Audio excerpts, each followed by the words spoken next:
starting the event.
Good evening, everyone, and welcome to SHAWCO Health's What Next series. Tonight is the third and final talk of the series, and we are super excited to have 5 health and rehab graduates with us to share some of their experiences and stories about ComServe and their life after that. We hope that this will provide some helpful insights for students as they think about what they want to do after graduation, where they want to go, and where they want to work. A reminder that there is a chat function and you can submit any questions that you have for any of our speakers as we go along. And at the very end, we'll have a Q&A session where we'll go through everyone's questions. So our first speaker this evening is Kaashifah. She is a 2020 speech therapy graduate, and she's now working at the Church of Scotland Hospital in rural KZN. So over to you. Thank you, Z. As Z said, it's myself, Kaashifah, and then I will co-host the speech therapy section with my colleague Charne, and she's on the other side of KZN, and in a couple of minutes she will speak to us about the more exciting part of ComServe.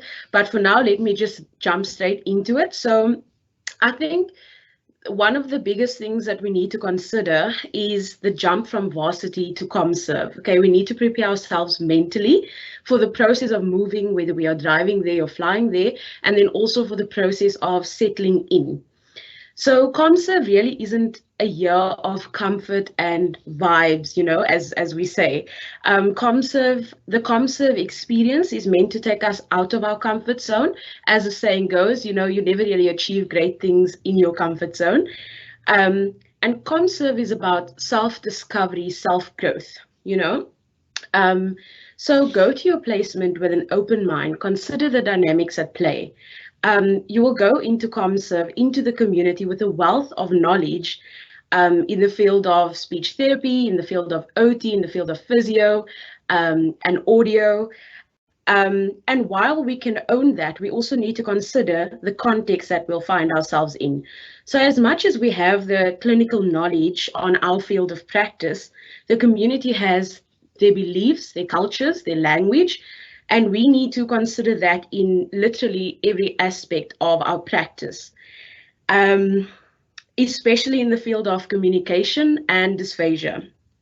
So we may suggest a multitude of language stimulation techniques in the familiar environment with familiar people, because this is what we learned, this is what we know works, this is what is supported in the literature.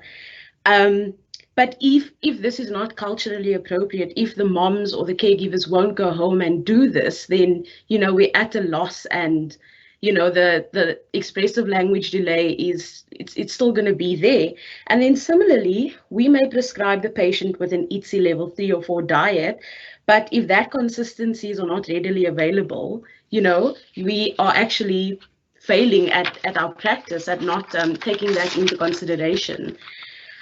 So we need to consider what we've learned in our community blocks, and we need to immerse ourselves in the community in literally, like I said, every aspect of our practice. And I just really want to add this very, very feisty quote by Pillay and Cathar, 2018. A child with a language disorder in the global south must also be understood as a child who is colonized and one whose opportunities for language learning are enmeshed in a cultural environment that potentially silences and devaluates his or her indigenous language and culture while creating little opportunity for learning a dominant language. So Charne actually wanted me to speak about a minute or two about my experience at Church of Scotland Hospital. So like Z said, it is in the heart of KZN, rural KZN on that. And it is, I really wish I was more prepared coming here. And I also just wanted to add that rural has always been my first love. I've always wanted to come into the setting, and with that, I'd say, be careful what you wish for. So it is a district hospital with a rehab caseload of a regional hospital.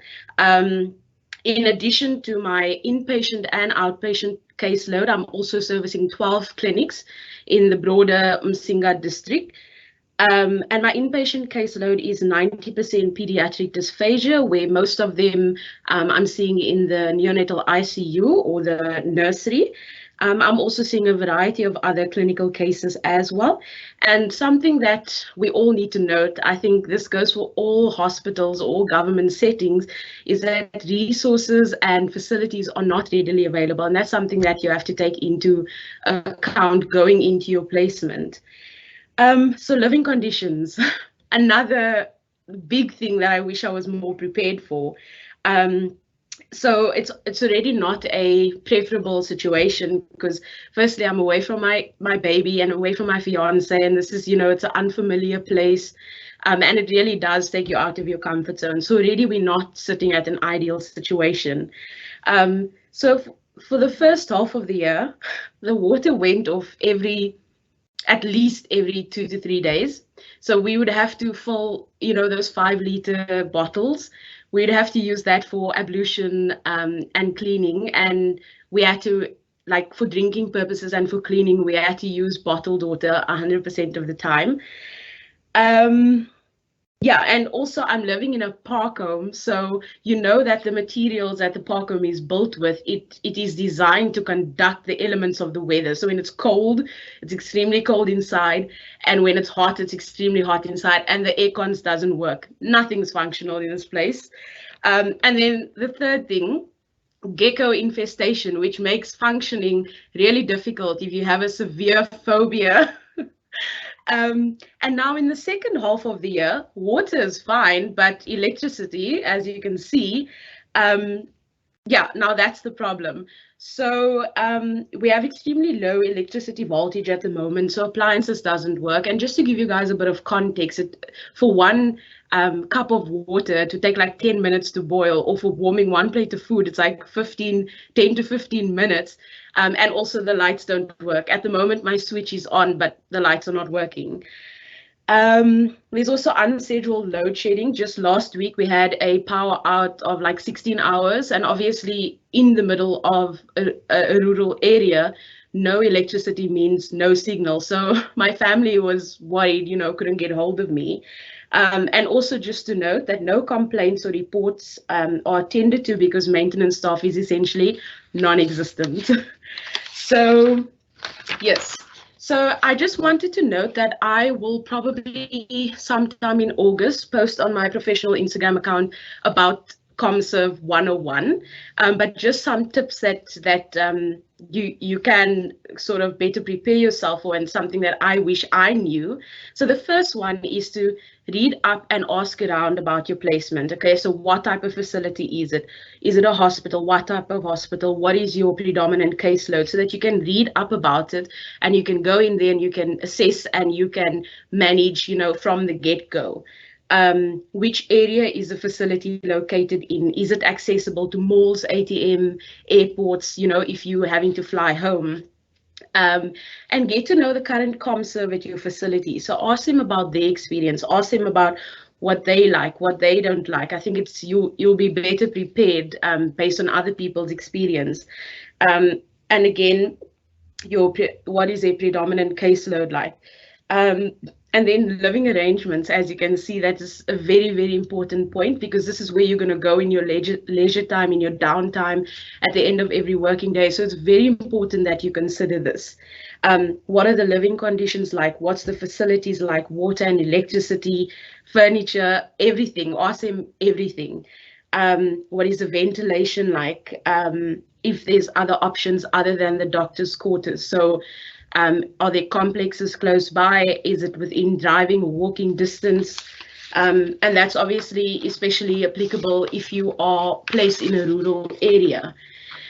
And then another very important aspect is, I think one of the most important, I'd say, is to establish a support system, because it's going to be, once you get there, you'll see that it's already so isolating being away from family and away from friends, and you're just alone. And for most of us, I think it will be our first time being that alone without friends and family. And if it's like in unpreferable situation or circumstance, it does make it even worse. So for the most part, our support system will be the relationships that we build during ComServe. So really make the most of it. Go out, try different restaurants, anything that they have in the area.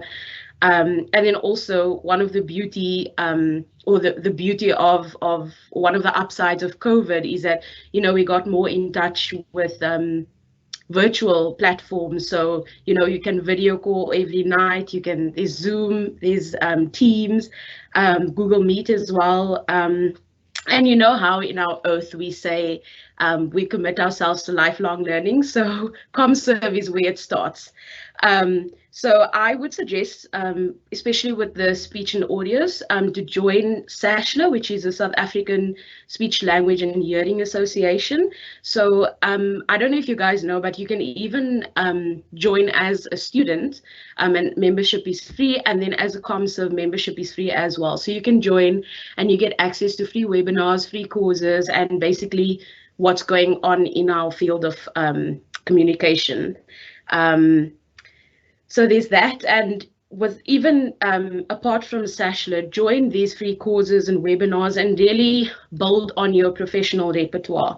Get in touch with other professionals, and then also I think ComServe is a perfect opportunity for us to explore where our interest and our passion lies.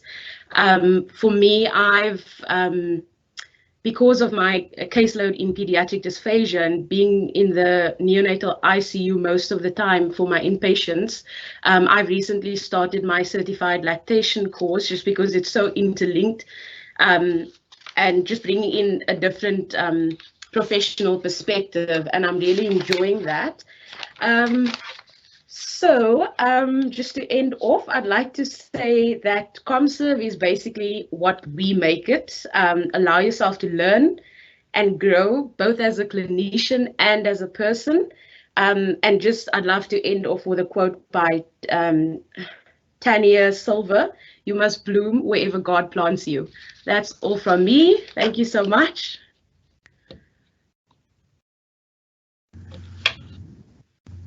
Thank you so much, Coach.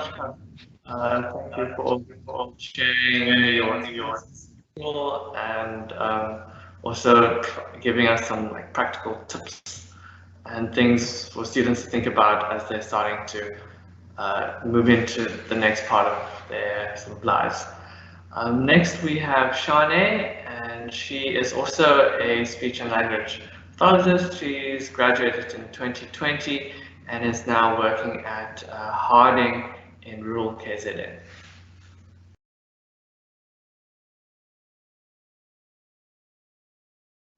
Hi everyone. So thanks for the lovely introduction, Z and Kaashifah. So just to talk a little bit about how you can be effective in your ComServe, and this is not just for speeches, but everyone. For those of you who are maybe wondering what to expect in your ComServe, it's best that I tell you that within your courses and your degrees already, you will have been trained well enough to handle any expectations or situations that you may be thinking, oh my gosh, it's too challenging or impossible. So one of the courses that I'm aware of in speech therapy is project design management. I'm not sure if most of you also receive it, but if you do, that's great. But this is a very useful course, and it equips you with the skills that you need for ComServe. So when I first arrived at my hospital, most of the hospital staff, they didn't really understand my role, and therefore I must make it a point of concern to you guys tonight that as a health professional, you must be confident in yourself and your abilities as a health professional, and communicate with the staff when you get there and make it clear what your role is, when to refer to you, and don't be afraid to start programs that are really needed. So, because I'm aware that at UCT, you know, we come in and we're like, this is the MDT and this is, you know, how to become a health professional. But that's not always the case in the places that you will be placed. So currently where I'm at, I've been working with great health professionals, and we've kind of started two programs. One being the importance of young girls raising preterm babies.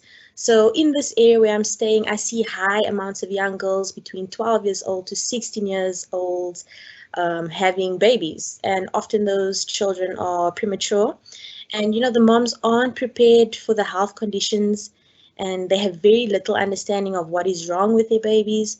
So as speech therapists, we often see these preterm patients due to the feeding difficulties. But with the program that we designed, we try and offer as much training on how to help their babies develop from a speech and language aspect, feeding aspect. We work with occupational therapists, for movement and development like that. We really bring forward KMC care, kangaroo mother care. We try to hold discussions with these young moms, group discussions, so everyone can give a bit of their experiences. We try psychology sessions. Some of these moms have very scary experiences, and also going forward, they need to complete school. So yeah. So at my hospital now, we've even got to a point where if there's a baby that is born premature, they are not allowed to be discharged even without being screened by a speech therapist. So that is a program that I'm very passionate about, and I really want to push forward in these very rural clinics. So besides the hospital, I really want to push it forward into the clinics. And then secondly, currently the second program is a CP awareness group. So there is a lot of, there's a high prevalence, I would say, of CP cases in KZN, which is quite shocking to me. And often the health department here actually gets sued for reasons being the birthing process of the children is causing the CP, or there's negligence of health professionals. They're not giving these kids the appropriate services. So the program is literally just designed in the hospital and in the clinics to give these parents and caregivers, discussions and platforms to come to. And for example, we'll have discussions about how to appropriately feed your child, how to manage drooling, or how to provide language stimulation at home. Because this may seem like very simple things, but if you take into consideration the language barrier, because when I got to the hospital, they're like, how is it a speech therapist doesn't know Zulu? I'm like, oh, no. So yeah, and then taking into consideration these patients, the transport, it's so far just to get to the hospital. It's so far to even just get to the clinic with a CP child, because, taking into consideration their body, and then medical fees on top of that, people standing in lines like for 2 days just to get a SASSA grant of 350 Rand, and then they've got to raise the child and pay for medical fees. So these little discussions, these patients and caregivers and the parents, they take it so seriously, and it's appreciated. So that's why the program is so great. And then, yeah, those are the programs that I just want to drive home and say, don't be afraid to start something. So for me, I know that the next ComServe can just come in and carry on with it. So go out there and be fierce, guys. And then just an experience I wanted to add before I leave is that money management. So it's very important that I just think a lot of health professionals, or a lot of graduates start thinking about their money management. When I came here and I got my first salary, I was like, yay! Let's go and buy something. And I was just like, and then my daddy phoned me and he's like, Charne, do you remember your budget? So guys, budgeting is such an important tool. I always go back to it. I'm like, sure, I really just need to make sure that I pay my car insurance before I go out. So yeah, take the time and actually invest in your savings is what I wanted to really talk about. Because most of us, I think, either receive help from, bursaries and things like that, or we have our parents pay. But now that we are adults, we can actually save our money and go and do our masters or our doctorate degrees after that. Or if you want to start a practice, or if you want to go traveling, whatever it is, use this ComServe money wisely, guys. And then, yeah, that's all from me. All the best, guys. Thank you.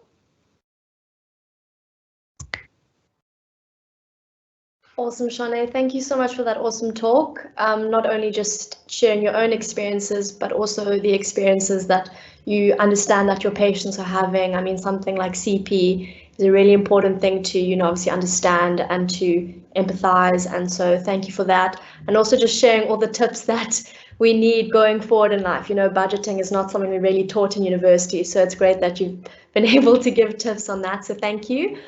So our next speaker is Juliana. She's an audiology student who graduated in 2019, and she's now also in, she's in Richards Bay in KZN.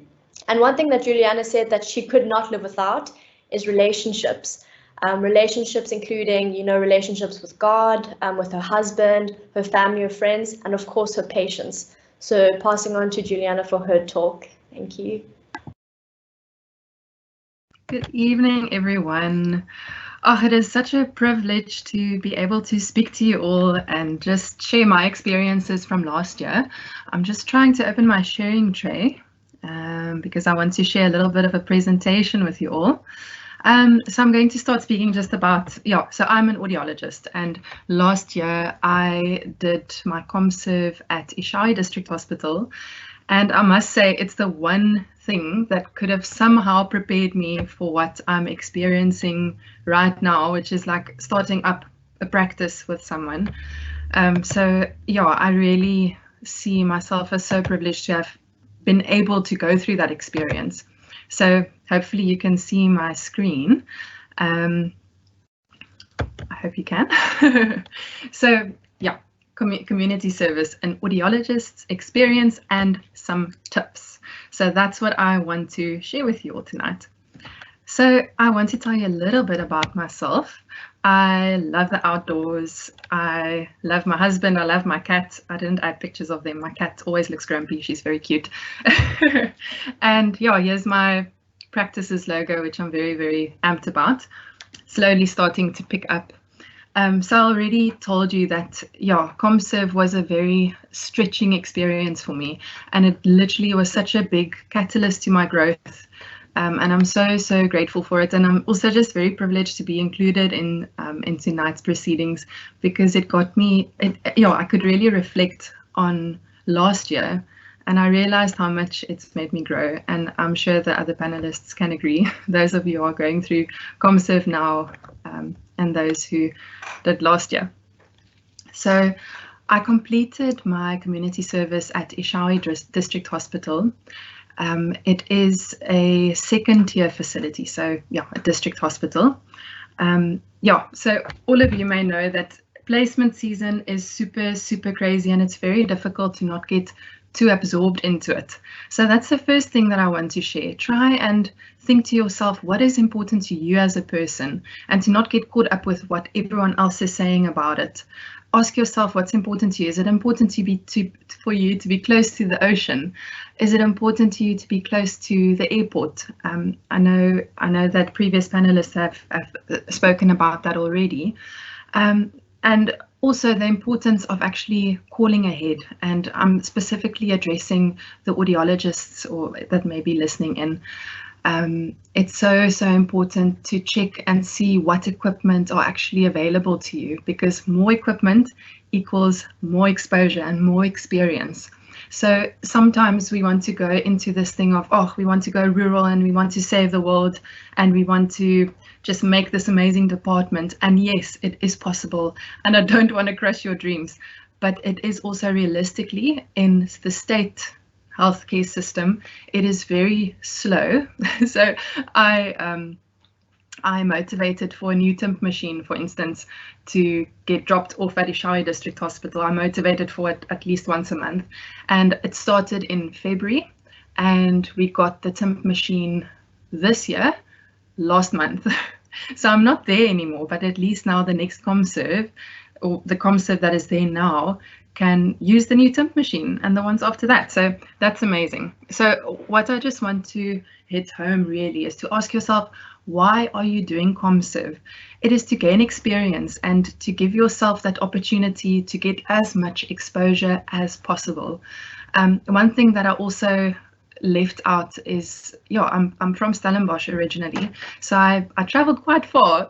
I moved far away from home, and it was just such a good experience for me to not have my parents to fall back on, to not have my comfort. It was so far out of my comfort zone. So even though I'm telling you, like, try be realistic about things. Like it's a journey of getting to know yourself and making sure that you're not putting yourself up for too much, but also to trust in yourself and trust in your capabilities and allow yourself to be stretched.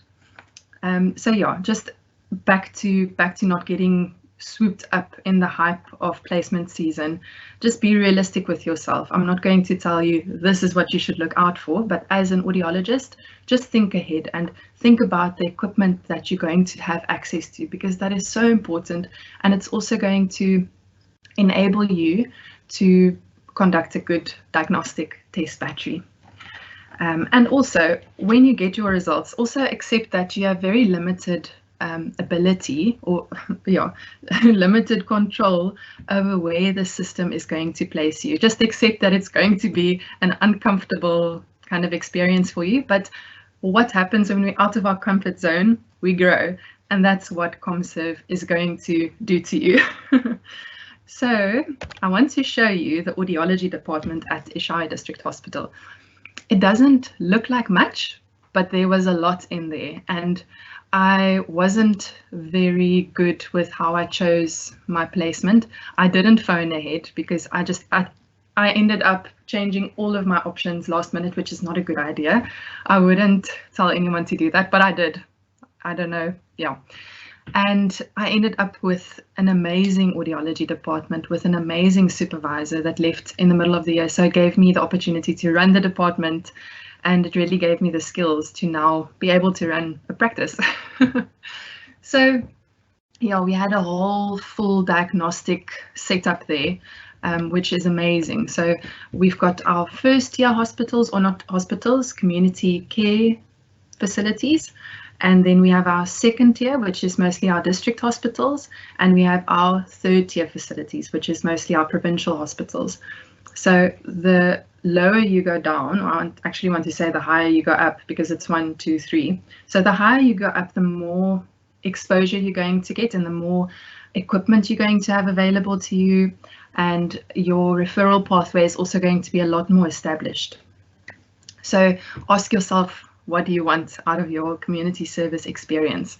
I was very, very blessed to be placed at the second tier facility where I had access to a whole lot of equipment, and there was an established referral pathway, but it's because people that was there before me made sure that those systems were in place. So keep that in mind. Okay, so I also wanted to add this. Ask yourself, what can you bring to the table? Sometimes you will arrive at a facility and you might notice that, the relationships between people are maybe a little bit off. Ask yourself, what can you bring? Can you up the relationship in the workspace, the friendships in the workspace? Really make an effort to greet everyone in the hospital. They really, really, really appreciate it. And in the end, you add to a more positive work experience for everyone. Yeah, I just added here, do an equipment or needs analysis. And I know that resources are limited, but it shouldn't limit you, because you can motivate for something for months and months, and it might just end up getting dropped off at the hospital the next year. So don't go into a state of, it's hopeless, I'm not going to get what I need. Motivate for things. Say why it's necessary. We have resources available to us, even though it might be limited. And I also put work ethic in there, because we see sometimes at some state facilities, it was quite prevalent there with us, or I saw it with myself. You end up falling into this thing of, no matter how hard I work, I get paid the same amount, which is not a good mindset. And you should always give your best. And it's almost, other people catch it. So if you are going to start slacking, other people are going to pick up on that, and they're also going to start slacking. And if you up your game, other people also get motivated to up their game. So always make sure that you're on top of it. It seems silly, but yeah, I myself fell into that trap. So yeah, just to warn you guys. Yeah, and I know that Charne touched on this. Are there any barriers in your language and culture, actually, culture awareness? And yeah, one of the other panelists, Candace, she's a very dear friend of mine. She's going to speak after me. this one time we were talking about our experience as ComServes in rural KZN last year, and she told me how far her patients walk to get to her, to make use of her services. And I realized that my patients also do. They also travel so far to get to me. And I got to a place where I was a little bit complacent in how much Zulu I learned. And yeah, that really just softened my heart so much, to really look at my patients and be like, yo, if I can't communicate to them what I can give them, if I can't understand what they're trying to communicate to me, I'm not giving them what they actually deserve. And some of them, as Charne mentioned, they stand in long queues to get their SASSA grants, and they use that money to come and see me. So I better make sure that I'm the best audiologist and that I can take care of them the best way possible. And that looks like sitting after hours, looking at some Zulu handbooks. But I was very fortunate. It was a little bit of an iffy situation with COVID because it was so new. We didn't really know how to respond. So the hospitals almost went and shut down and said, okay, only essential services are going to operate from now on. And audiology wasn't one of those services. So that really enabled me to prepare myself for what was lying ahead, and I could up my Zulu game. So that was a blessing in disguise, even though it wasn't too lekker. Okay, so I wanted to include a picture of one of the programs that we ran at, or that's still running at Isha District Hospital with a multidisciplinary team. And it's the CP groups, and our mummies also came from far and wide to come and attend these clinics with us. And it was such a good opportunity for me to see how the multidisciplinary team is supposed to function, because I know in BP classes we are exposed to a certain extent to what everyone else is kind of doing, but in these sessions I could see it running in action, because I played a very supportive role as an audiologist. And you will too, if you're part of these programs. You will test their hearing, you'll screen them, but then the rest of the journey you get to witness how the other healthcare professionals are really stepping in and doing what they do best. And that is such a privilege, and I want to encourage you to make the most out of it, to really take everything in. I don't think you'll ever see it as hands-on as you can do it in ComServe. So yeah. So I want to show you a little bit of our trips to clinics. So once a week on Wednesdays, we would go do community outreach to our residential clinics, and some of them were very, very rural, where we'd have to stop and wait for the cows to go out the road so that we can keep driving. That was always lots and lots of fun. We would pack up all of our equipment and go to clinics and see our patients. Sometimes they'd be 20 patients that I'd had to see, and other times they'd be 2. And it was something else. I was always very, very busy at those clinics. And Charne also touched on this one. I really wish that I knew how to budget properly before ComServe, because if you think about it, when you're a student, mostly if you are lucky, I was very fortunate that my parents would pay for my medical aid, they paid for my car, they paid for everything basically, and I somehow got a little, not a salary, that'd be cool, I got a little pocket money on top of that. But now you're in ComServe, and I'm chuckling a little bit because I remember before ComServe, someone came up to me, I think it was one of the facilitators, my clinical educator. She told me, Juliana, save, don't just splurge all your money, because the thing is, everything will go somewhere. Nothing, in the end, you're left with this little bit and you think you're getting this massive salary. And yes, you should keep in mind it's a nice amount of money, and it's a nice amount that you can save. So yeah, I still wish I knew how to adult. I'm still figuring that one out. But it is very, very important to really look at this budgeting thing in a very practical, hands-on way. Google stuff if you need to, but don't. What I did last year is I said, in February I'll look at it. I just want to see how my spending is. Later on I'll look at it. And the reality is that the year after ComServe, you might not have a job. Maybe you've got something lined up for you that would be great. or you might start something and then you're sitting with nothing and you need to invest into something. So now you need that savings. So yeah, if I could encourage you all to just look at your budgeting and be realistic with yourself. Yeah, accommodation, I wanted to add this one in. That's where most of my money went, and it's because I had amazing views like these.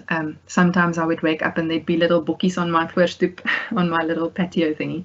And that was such a blessing, and I do think that it was a season where I could splurge and that it was worth it, and I wouldn't change it for the world.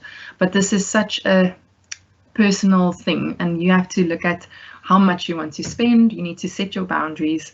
I wouldn't do it any differently because we had an amazing community in Mtunzini, and that's also where I ended up meeting my husband. So that's that's my last little bit of presentation. Work hard, play harder, and it's so funny because, as I mentioned, I met my husband in my com. So before that, but that's where we really got to know each other, and we could go on lots of adventures together, and I ended up going on a lot of adventures with friends that I made in Mtunzini. So yeah, it's really such an amazing season that you're going to be entering, where you can really leave work at home. Oh no man, leave work at work, go home and rest. You don't have to think about work stuff when you're home, and just try to learn that already in ComServe. I have to still focus on that this year because work never stops. If you're running your own practice, it's like when you're lying in bed at 10 o'clock, you're like, ooh, I need to think about that marketing thing. Oh, but I need to still reply to that patient.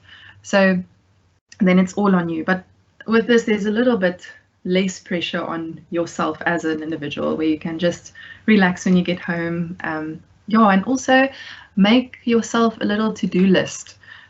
Look at what is available in the area and make yourself a to-do list. It gets a little bit overwhelming at the end of the year, especially when we had COVID. We couldn't get to everything. But ask yourself what's important. What do you want to see in the area? KZN is so beautiful. Coming from Cape Town, I didn't even know about KZN. I didn't know where it was on the map. Very funny. But now I fell in love with the place and I ended up staying here. So guys, I really just want to encourage you to make the most out of ComServe. Put yourself in an uncomfortable situation where you have to kind of just make the best out of it. It really was such a catalyst to my growth, and I wouldn't change it for anything. So thank you so much for listening. It was so lovely to talk to you guys and share a little bit about what I experienced. Thank you. All the best. Thank you so much, Juliana, for that talk. That was awesome. I think one thing that I really took out of that was awesome is that, you said more equipment equals more exposure equals more experience, and how you shouldn't be afraid to, come out of your comfort zone. And we find most of the time now that the only way to grow is to be out of your comfort zone, and found it awesome how, you're working all these long hours and seeing so many patients, but you'd still come home and, put in that extra bit of work to make sure that you kind of growing a relationship with your patients, where they'd be understanding culture, understanding language. I thought that was really awesome. Thank you so much. Our next speaker is Candace.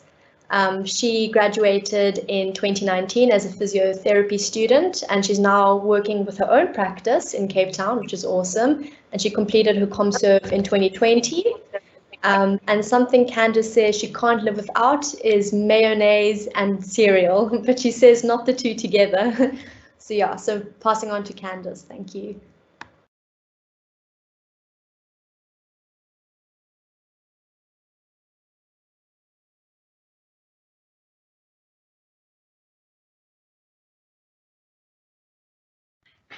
Good evening. My name is Candace, as Alex said, and I'm a physiotherapist. I completed my community service year in a little district hospital called Montevideo. So Montevideo is picture sugarcane and just a hospital in the middle.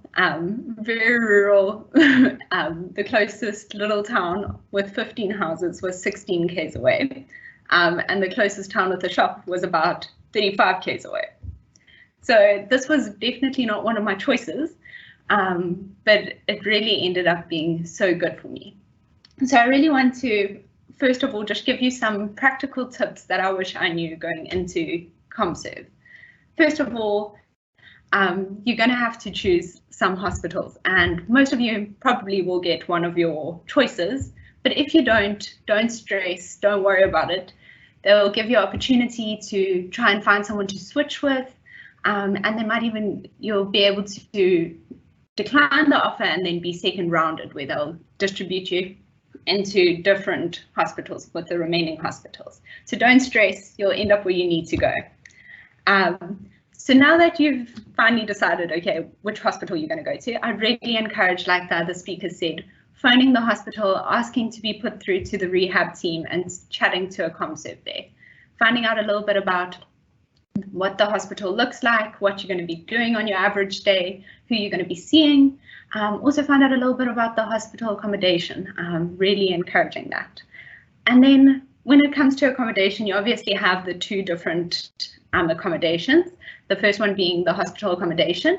What's nice about hospital accommodation is that they deduct it off your first salary, so you won't have to pay a deposit or anything. It will come off your salary at the end of January, end of February, and so forth.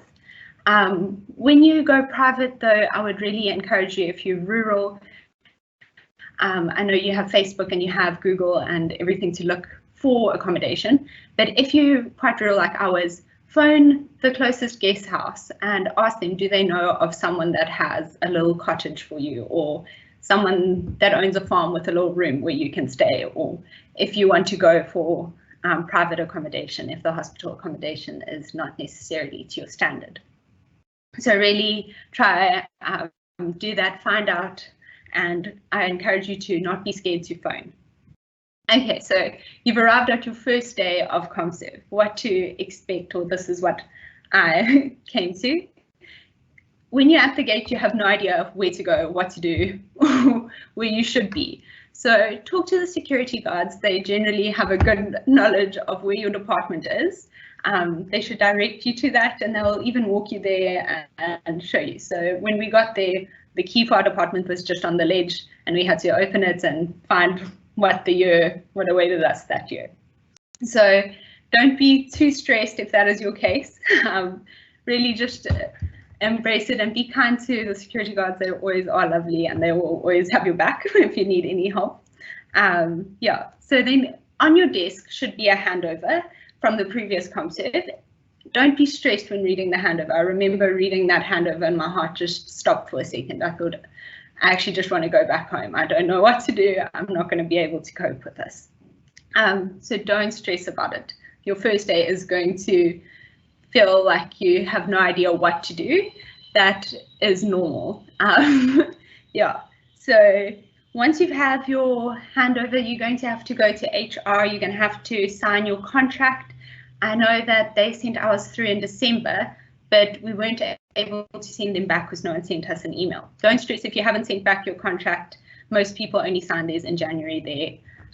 In government, you'll find that the internet is never working and the computers are really old. So don't stress about that.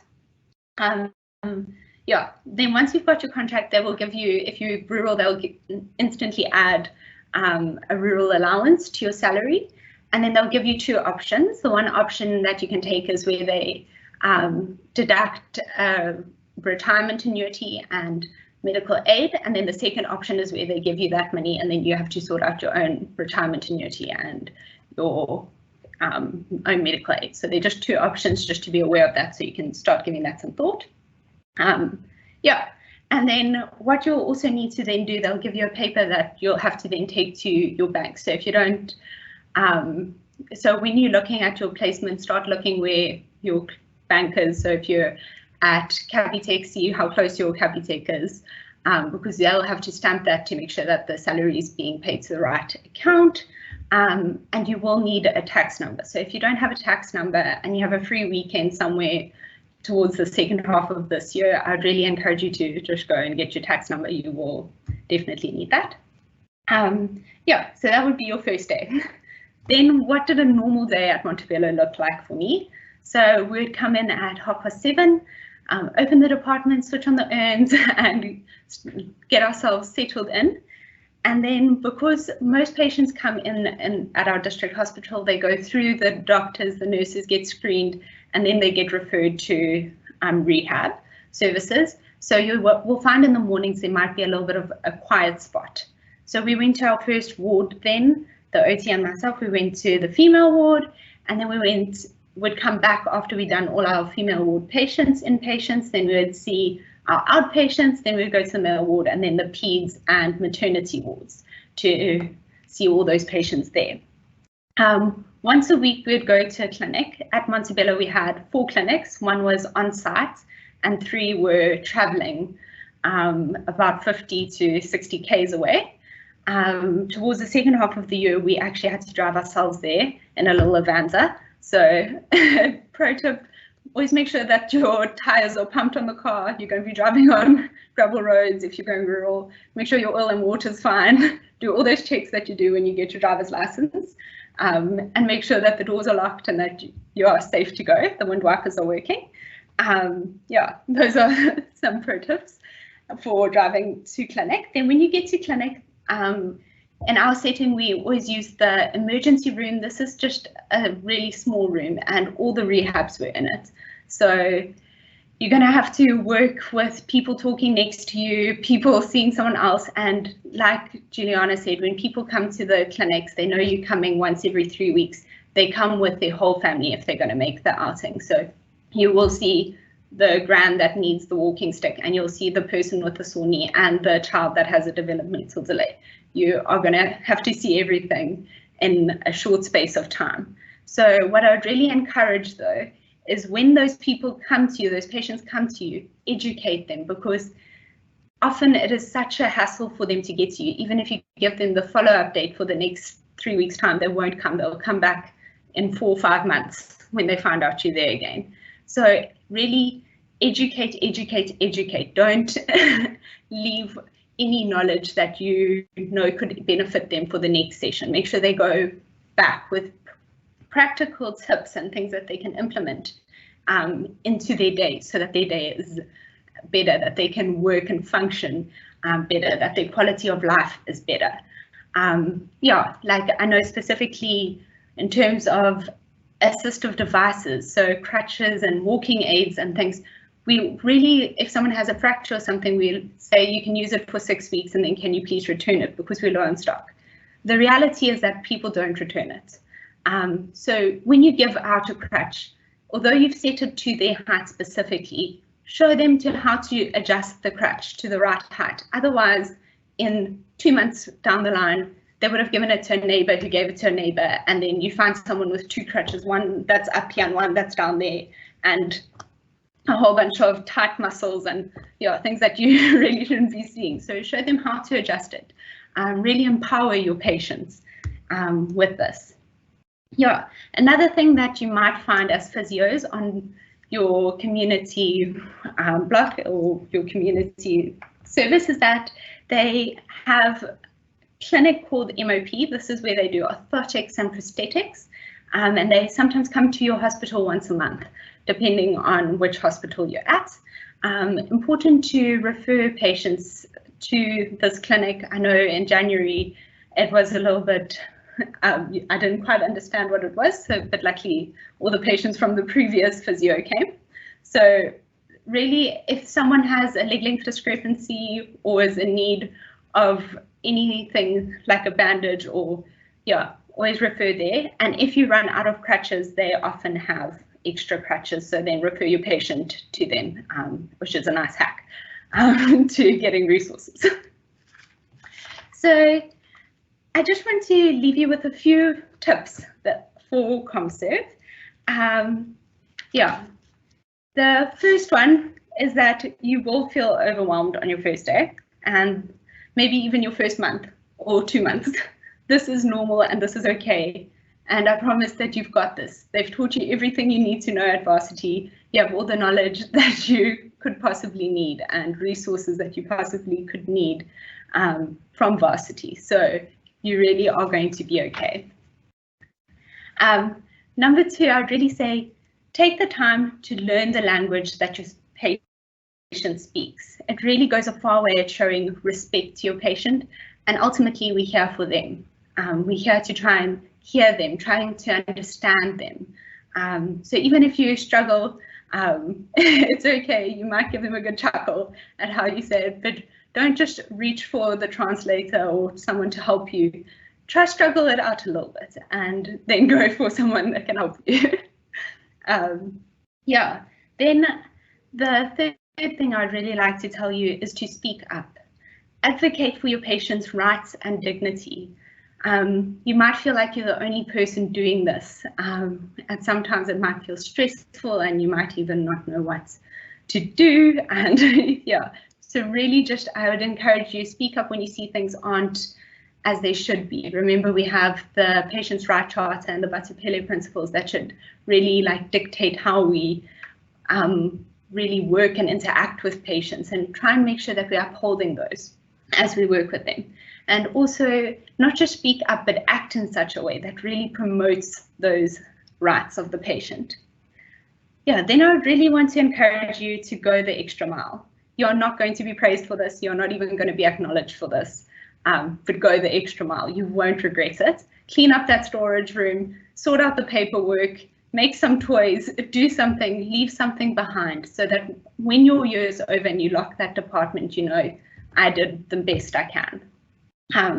Yes, so that would be my really something, just go all out at it. And then number 5, you might feel under-resourced, but as long for physio, is that you have 2 hands and a brain and a bit of creativity, you'll have more than enough resources. So if we looked at our hospital at Montevideo, for example, at some points we thought we really have nothing. But then we looked a little harder and we found, if you look, for example, at your pharmacy, they're getting medication that's coming in that has to be kept at a cooler temperature. So they were throwing out ice packs. You can go collect those ice packs and you can even give them to the patients to take home, which is quite nice. You can ask them for, they get bigger pill bottles, you can ask them for those, you can fill sand in them and make sand weights. You can add a few seeds in them and make a rattle. You can even go to the food services and you can ask them for their bread packets, and you cut them in strips and you pack plastic bags to make skipping ropes and mats, and you can really come up with a lot just by looking around the hospital at what you have available. Number 6, you are not an island, so don't work as a man alone. Work within your MDT. I don't remember a day almost going to the wards without the OT and working together. We'd always see the patients together and trying to understand the patient more holistically and treat them more holistically. Yeah. So really work within your MDT, and then for your discipline, you should be given a supervisor. If you don't have a supervisor at your hospital, one that's within your district, phone them. So I'd always phone Stanger if I see a patient I don't know what to do with, and just ask one of the people with a little bit more experience what to do. Yeah. Then acknowledge if you are out of your depths, and then ask for help and be willing to learn. So that would be a good takeaway. Just say, I don't know what to do. So, because you'll find often with the admin, you don't know what your national core standards are, or you don't know how to fill in a form to get the tone machine, like Jules was saying that you wanted, or your wall bars or something. But ask and go find out. Someone will be willing to help you. You might have to ask a few people, but you will find someone in the hospital that will help you. Yeah, number 8, I would really encourage you to be flexible. Be flexible in your expectations, in your thoughts, in your views, in your approaches, and your time. There are a lot of variables at play at any given day at ComServe, so really just be flexible, because this will allow you to really enjoy every moment of your ComServe year. And lastly, I want to tell you to embrace your year with all its quirks and all its challenges. It's a year to build your character, your perspectives, and your back at ComServe stories. Yeah, you'll be a better therapist and person if you let your ComServe year mold you. Thank you so much.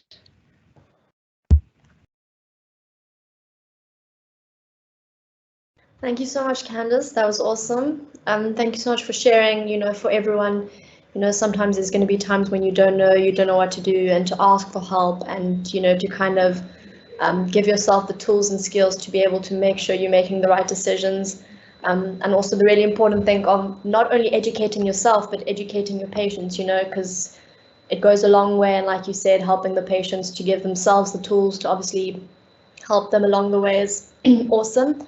And yeah, like you said, don't ever be afraid to say, I don't know, and to ask people for help and to work in teams. And I think it's really important to know that even though we all have different disciplines, we're all working together to treat a patient holistically, like you said. So I think it's really important to keep doing that regardless of where you are in the country and who you're working with. So thank you so much. So our fifth and final speaker for the evening is Emma. She's a Rhodes Scholar currently studying a master's in Education and Child Development at the Oxford University. She hopes to study her master's in public policy this coming year before returning back to South Africa. And something Emma says that she can't live without is sunshine, which she says that she's finding very hard to find in the UK. So yeah, so on to Emma.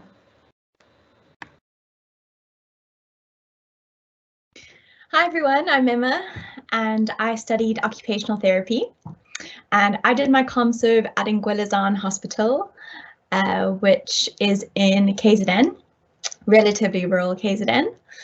And so quite a lot has been said about applying, so I just want to add some new things to that. So I'll explain my experience first. I loved my ComServe.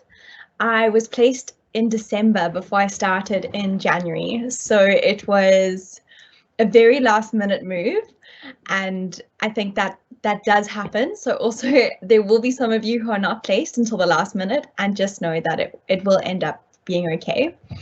It was a year full of nature, exploring, adventure, a lot of change, as everyone has mentioned, but a year that I think I'll forever look back on with so much kind of fondness for the friendships and for the experience and for the change that it kind of provided in my life at the time it did. So some of the just practical things about when you're in your internship. About leave is something that hasn't really been mentioned yet. So applying for leave, think about the public holidays, because that makes your leave extend longer. And also, if you want to apply for course leave, that was a thing at my hospital. So I think I had 6 extra days of leave that you can apply for if you're doing a course. So that's really helpful. So if you have a course you're wanting to do, you can apply for extra leave that doesn't count as your annual leave. Then going into internship. As mentioned, it is really scary. You're in a new place, you're in a new hospital, you're kind of unsure of yourself. I think even the top students of the class go in feeling like they are so overwhelmed, don't know what's going on. They're not confident enough in their scope. And I think that's quite challenging when we're sometimes having to run the department as a health and rehab student. So first of all, just have confidence. Like, you have to back yourself. You may not have the support you need, so you're going to have to trust in the abilities that you've been given. Secondly, so I had a supervisor, so it was helpful because I was able to approach them and ask for help. But what I came to realize is that, like, they've been there for really long, the supervisors I had. So the stuff that they were implementing wasn't necessarily the new evidence. So I really encourage you for yourself to work out how you can be evidence-based in your own practice. So rather than not trusting, rather than always going to someone to ask what to do, like, try see how you can access information via textbooks or via databases. It's something that I never did, and something I, now doing my master's, realize how helpful it could have been to answer the questions that I was really struggling with at the time. So another thing is keep the energy. So I arrived at my ComServe placement full of ideas and like what I was going to do in the year and all my plans. And I think throughout the year, my energy levels dropped, and I think it's normal. It's overwhelming, it's overloading, and the work ethic of the department was quite low that I entered into.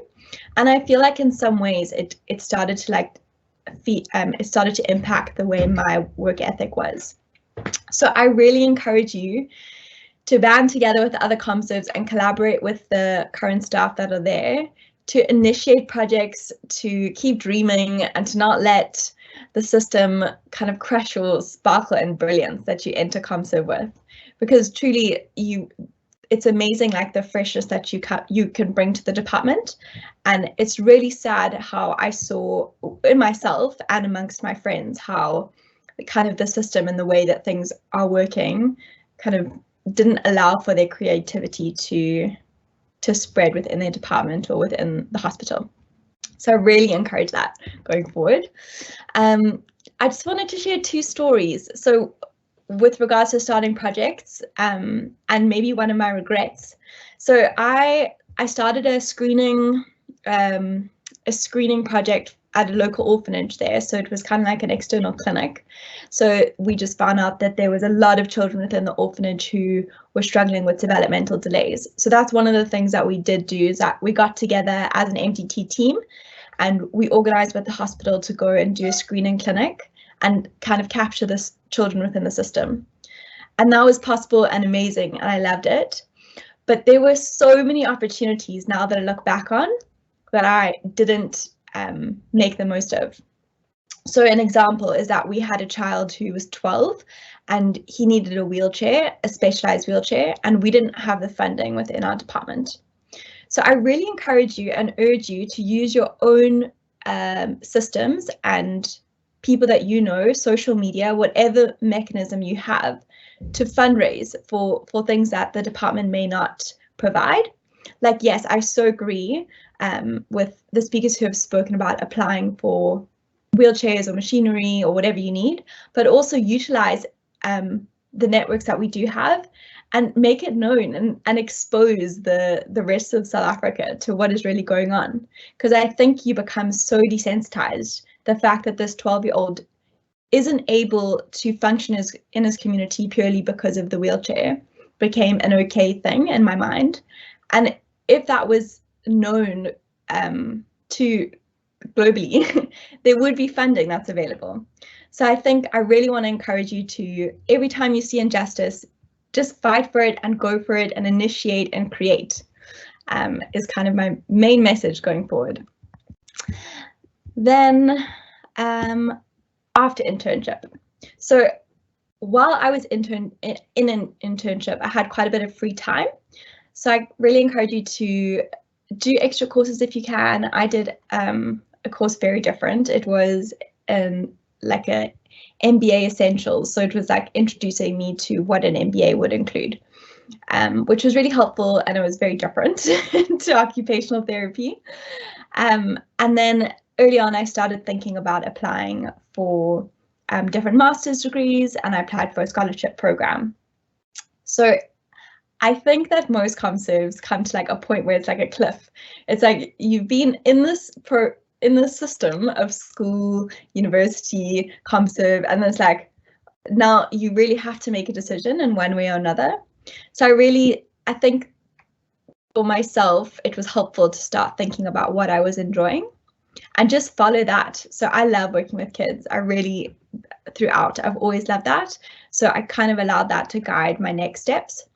And I would say I applied to many places and just saw where the doors opened. So that to me, I think is the best way, because sometimes we don't know exactly where we want to go. And there's many ways to make a difference and keep doing what we love. So be exposed and keep the energy.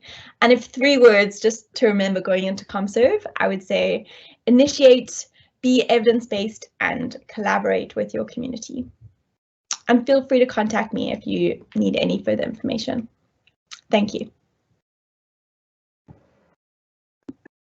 Awesome. Thank you so much, Emma. First of all, for, like you just said again, sharing, how to keep the energy and going in with all these ideas and these plans and not to kind of let anything around you dampen that. I think that's really, really important. And also, yeah, just not being afraid to collaborate and initiate. And also just not to kind of stop yourself from letting your interests and your passions leading your steps and allowing you to follow your dreams, because sometimes that doesn't always go as planned, and just not to let that happen. So yeah, thank you so much. I'm now going to pass on to Amy. She's going to do our Q&A session. So yeah, Amy will probably open the floor to who's going to answer the questions, but thanks so much, guys.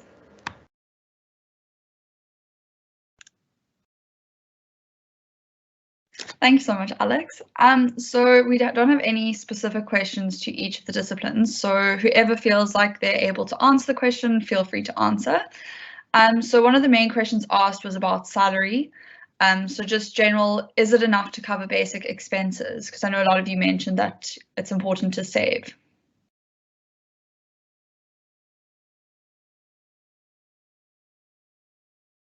If anyone has an answer to that.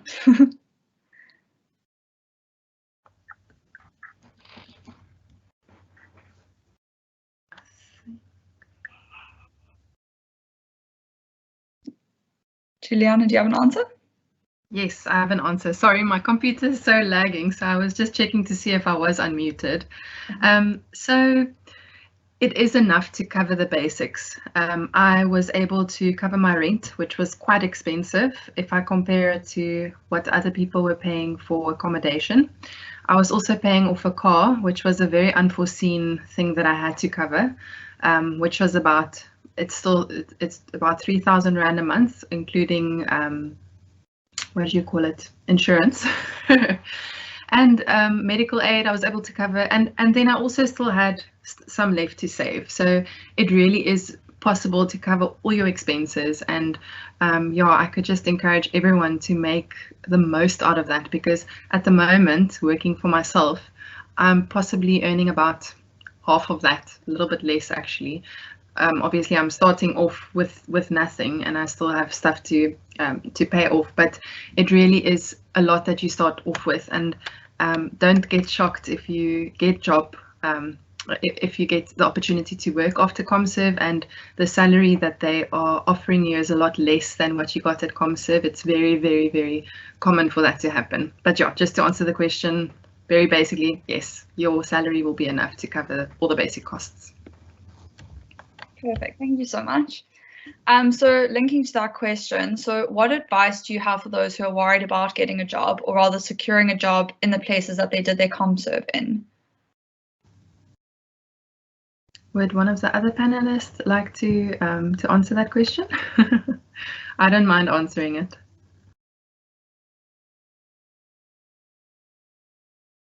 Okay. I'll answer the. Would you guys like to answer?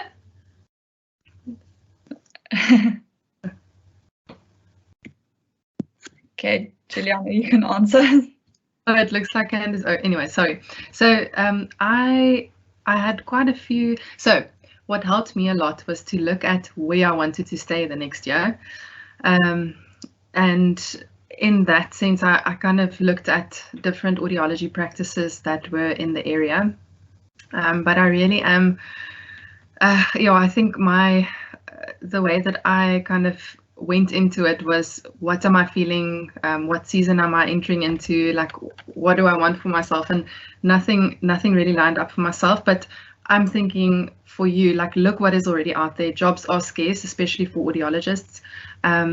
Look already when you start with community service, like, don't leave it for too late, and start applying to random places and just being like, hey, I'm Juliana and I am currently doing my ComServe and I'm super excited to work with you or find out more about your practice. That's what I did, and I got a job offer and I declined it, but that's besides the point. But almost be like, make yourself very known to the outside world, and yeah, as Emma said, like, let your passion and things that you've experienced guide you into what's happening next. Yeah. Thank you so much. So the next question, which I think Candace could probably answer, is how to get in contact with someone that is already at that placement, either before the community service year or during your community service year.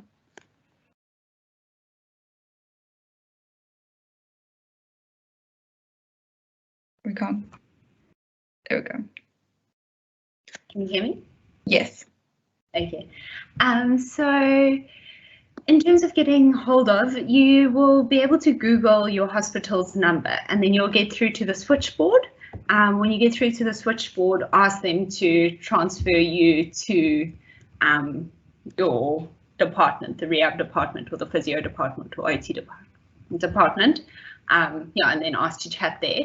If your hospital doesn't answer immediately, that's normal. Try a phone between 9 and 12. That tends to be a good time in government to get a response.